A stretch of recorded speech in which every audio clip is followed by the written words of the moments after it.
G'day, welcome back.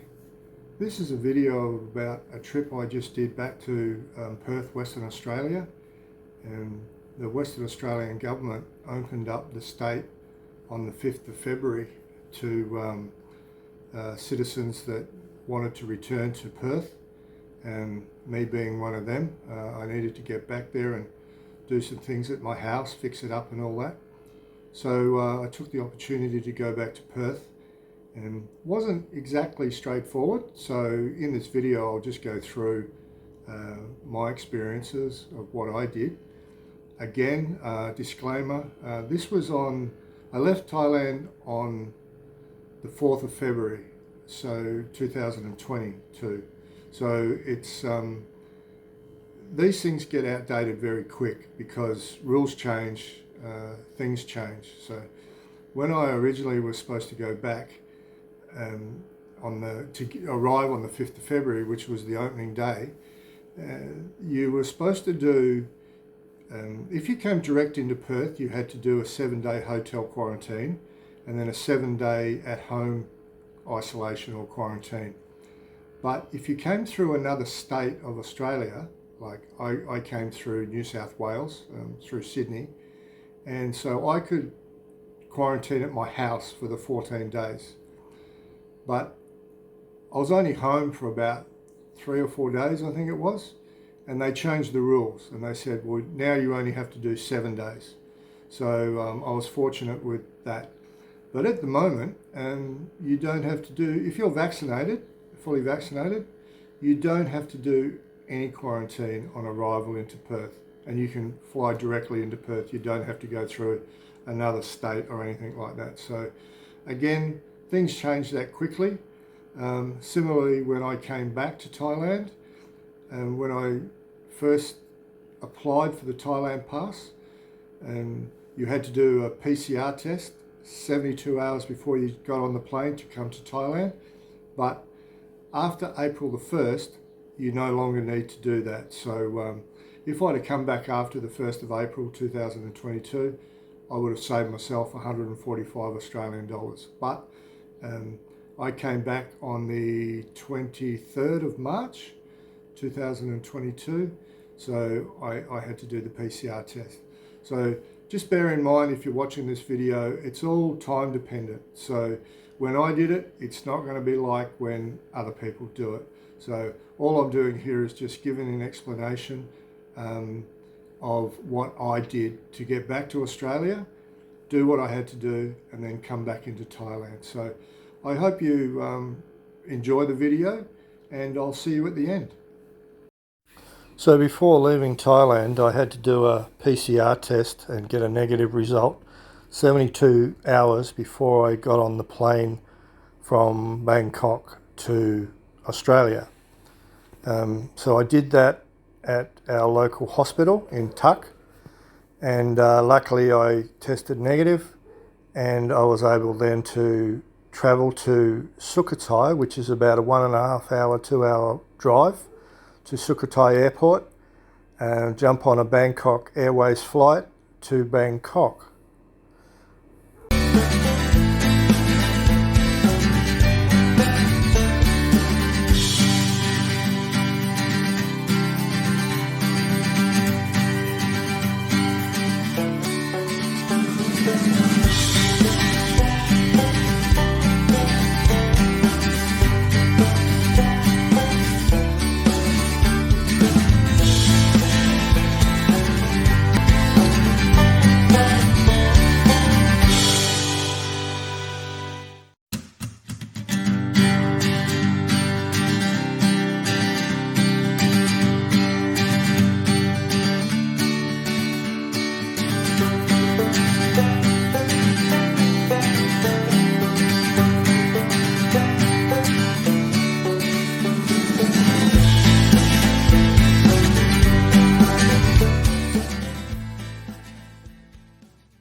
At Sukhothai Airport, they have a zoo. Apparently there's over 100 species of animals there, giraffes, zebras, rhino. There's 5 different areas African savanna, Australian, tropical, not sure what the other ones are, but the zoo is only open on the weekends. But you can see it as you're waiting for a plane or whatever. You can see the animals off to the right-hand side of the arrivals and departures lounges.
When I left Thailand, up to 7 days before I left, I had to complete a Australian travel declaration.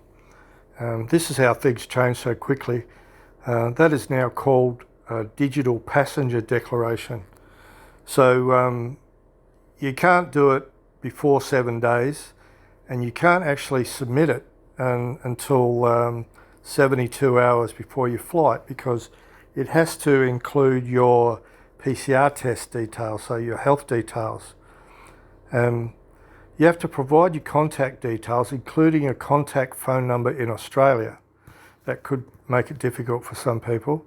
I have a dual SIM phone, and I always keep my Australian phone number, and as soon as I get to Australia, I can activate that, and I'm good to go. You have to make a legally binding declaration in relation to your vaccination status. So you also have to make a declaration about your travel history in the last 14 days before you fly or get to Australia. You also have to make a declaration that you are aware of the quarantine and testing requirements that apply when coming to Australia, and in the state or territory you are landing in, and the penalties for non-compliance.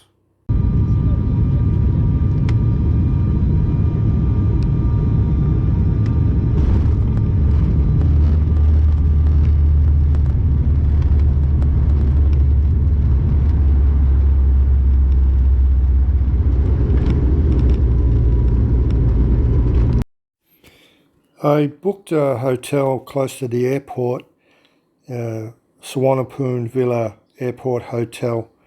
That was about 770 baht, and I got a bulk taxi to the hotel from the airport, and that cost me about 200 baht, I think it was. In the morning, I caught another bulk taxi back to the airport, which cost me the same 200 baht, and it took me back to the airport for an 8 a.m. flight on Thai Airways to Sydney.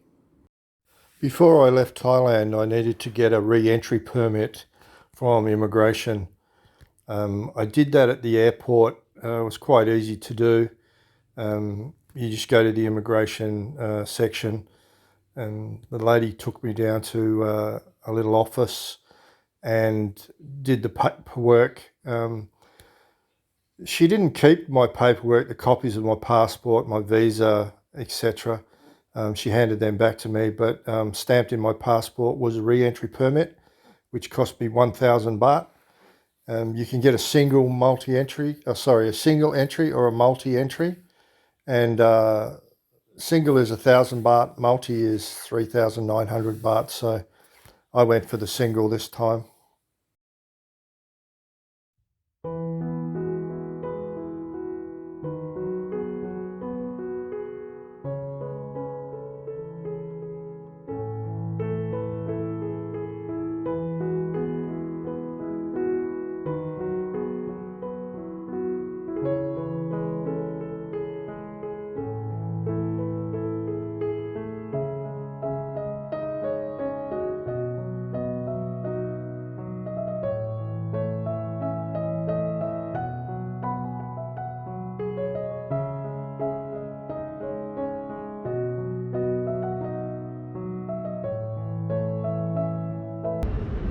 When I decided to go back to Australia, I did so because my state, Western Australia, was opening up after about 2 years on the 5th of February. So basically I left my home here in Thailand on the 3rd of February. I travelled to Bangkok on the 3rd of February, left Bangkok on the 4th of February, and I got into Sydney, Australia on the 4th of February, and then I flew to Perth from Sydney.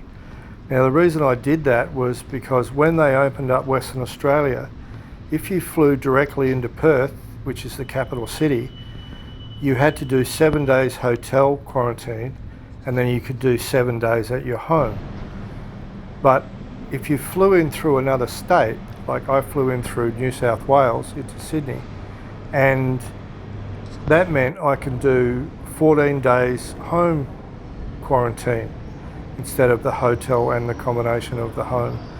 So that's the reason why I flew through to Sydney. Plus, Thai Airways don't fly into Perth anymore. They only, at this time, they only fly into Sydney. So that was my option. So an interesting situation in Sydney was I had about a 10-hour layover in Sydney from when the plane landed from the Thai Airways flight landed from Bangkok to Sydney. So we arrived at the international airport, and most people were hanging around and doing things. And then this couple of people come up to us and said, the airport is closing at, I think it was 12 o'clock. So everyone had to leave the airport.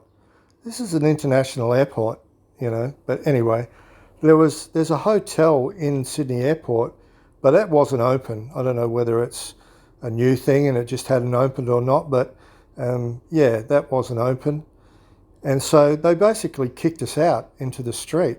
So we had to wait 2.5 hours until they opened the airport up again. So, and it started to rain while we were there. So that was a really nice, you know, welcome back to Australia.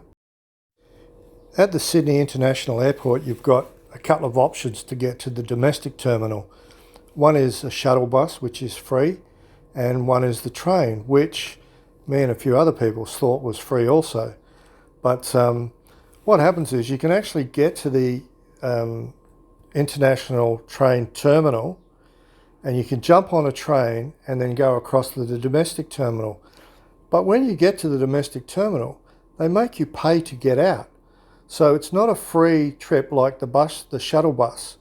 So I had to pay, it was $15.30 Australian, which is around about 385 baht, just to get out of the domestic terminal train station and get into the departures at the domestic terminal. The G2G app is administered by the Western Australian Police Force. They make the decisions on who gets them and who doesn't. I tried a couple of years ago to get some, and I was declined. So I couldn't even get back to my own state, my own house. So, but this time I was successful, and yeah, pretty happy to be able to get back home or go back to my Perth house. And when I arrived in Perth, you scan the QR code as you're getting off the plane. But mine didn't work, so I was taken aside they have these police in these booths, and he took down my details and he checked it. He said, yeah, no problems, you're okay to come in.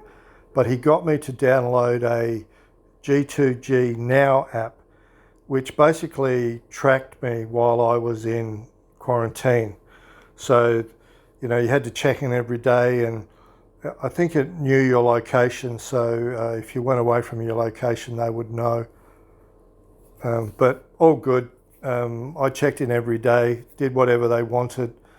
I was supposed to, well, the G2G process said that I had to do an ATK test before I arrived in WA, but when I did that, I'd bought some in Thailand. They weren't expensive, 50 baht, waiting, but when I got to Western Australia, they didn't even bother checking. So yeah, that was a bit of a waste of time. Because I couldn't leave the house to go shopping, I got a food delivery from Woolworths, and for, you know, a little bit of food to keep me going for the week, cost me 4,000 baht. So yeah, a little bit expensive. I mean, I do like good food, so my costs are probably more than the average person, but yeah, 4,000 baht was a fair bit. I also had to register for a Services WA app, and that holds all your information, your vaccination status and all that sort of thing, you know, for everything in Australia. The PCR test that I had to do 72 hours before I flew, I did a drive-through one where you just stayed in your car and waited. And that's all well and good, but when you realise that it's not just one person in each car, I mean, some of the cars had 5 or 6 people in them, and so I had to wait 3 hours to get that PCR test, and that was 3,600 baht for that test. Luckily, that came back not detected or negative, so I was happy with that.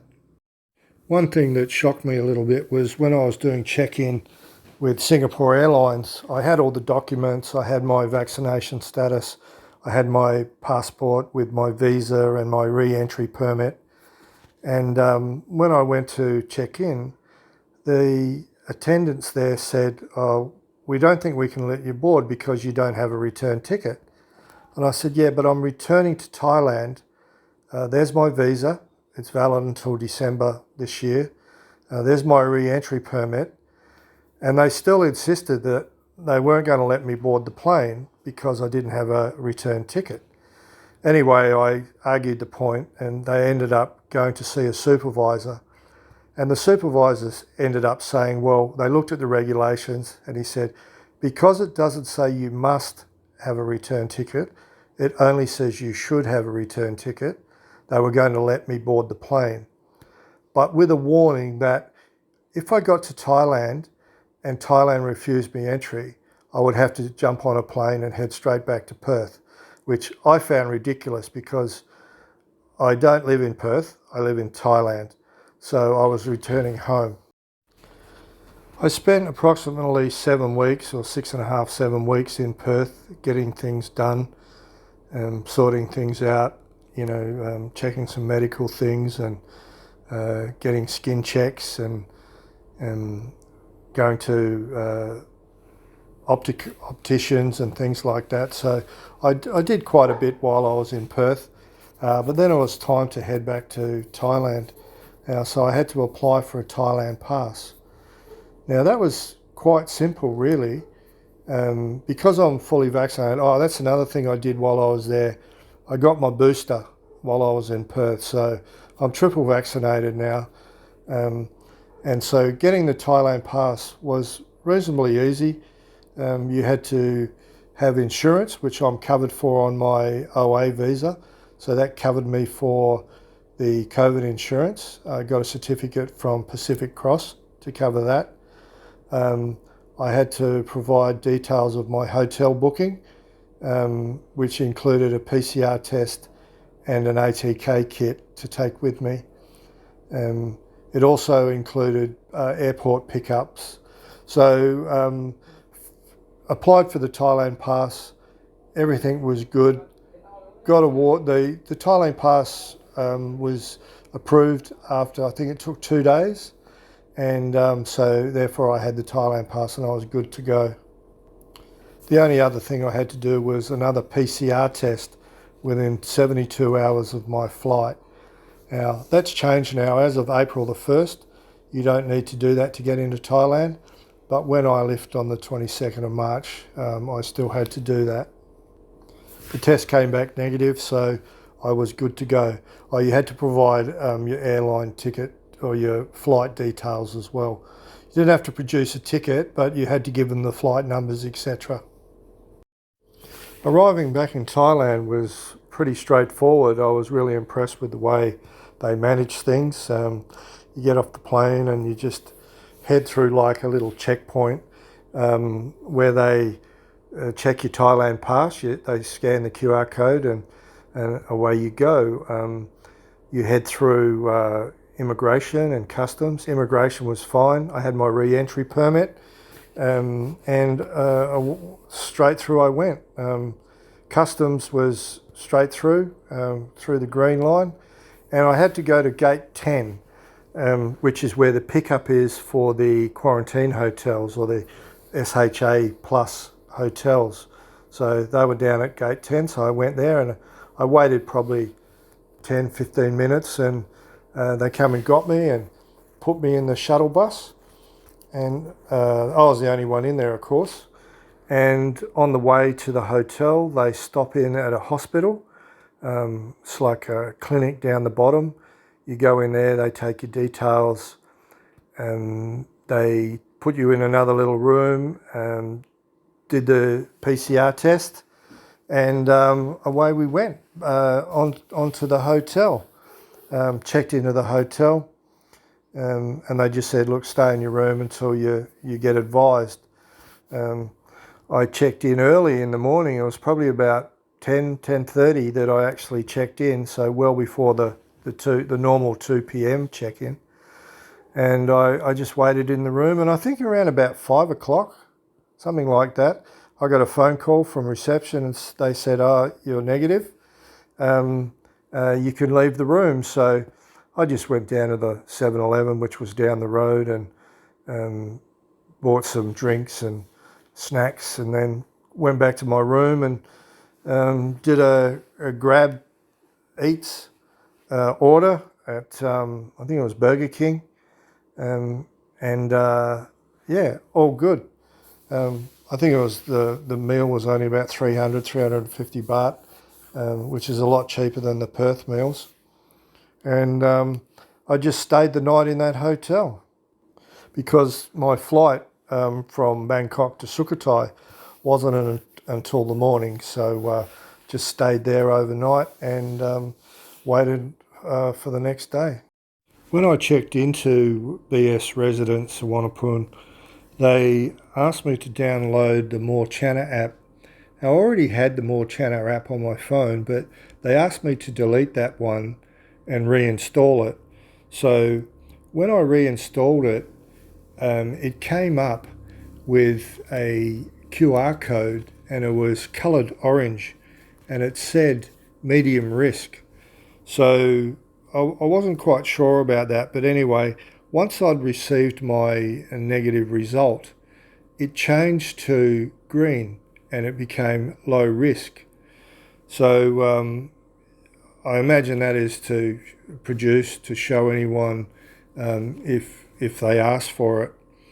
When I did the ATK test on day 5, I notified the hotel of my result, which was a negative result. And I also, the next day, the Morechana app actually prompted me to provide a photo of the ATK test. So I did that, and I'd noticed that my Morechana code had changed back to orange. But once I submitted my result, and they must have recorded it, it changed back to green again. So it went from medium back to low risk. So, and that's what it still is now. So, all good with that. I got out the airport a little bit early, and so I decided to go and visit the Bangkok Airways lounge. I was free to get in with my ticket, and I just sat in there for a while, took my time, had a look around. You could eat things and drink things, but I wasn't that hungry, so I didn't bother. But it was a very nice little lounge, and yeah, made my way to my flight. The flight was very good. It was supposed to be an hour and a half flight, but it only took 1 hour, so they must have had a bit of a tailwind. So we arrived back at Sukhothai Airport, all good. My partner picked me up, and we had about an hour and a half to 2 hour drive back home in Payang Thai in the Sam Nyao district.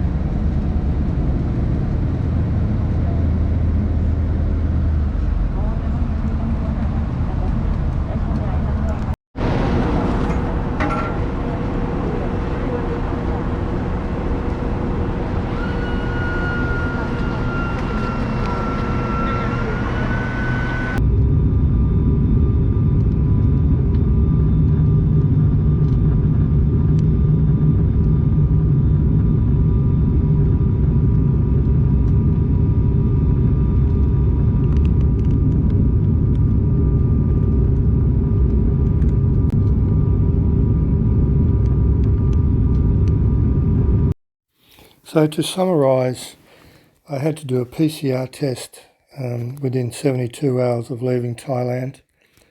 I had to fill out a DPD to get into Australia. That's a digital passenger declaration.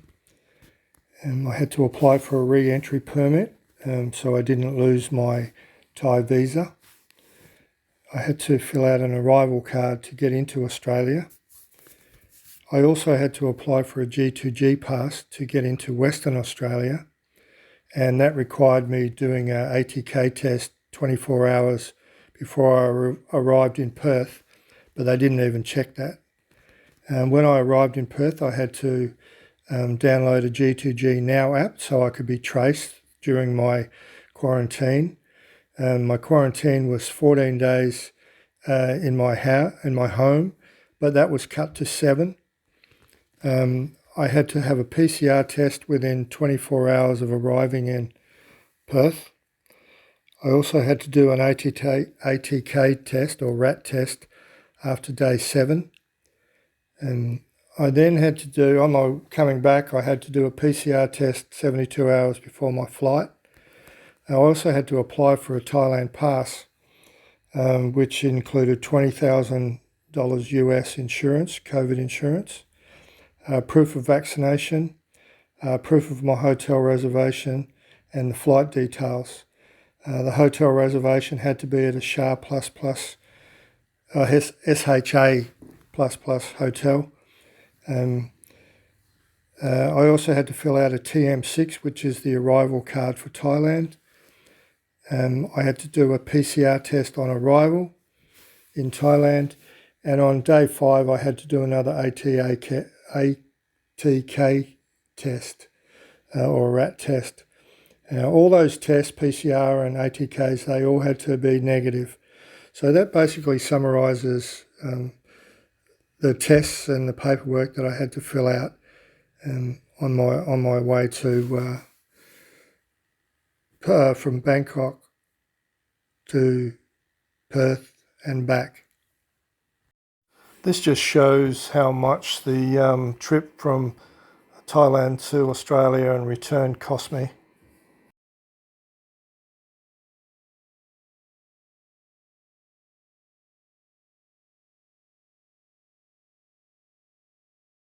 Well, I hope that gave you some idea of what I went through to travel back to my native Australia and return to Thailand.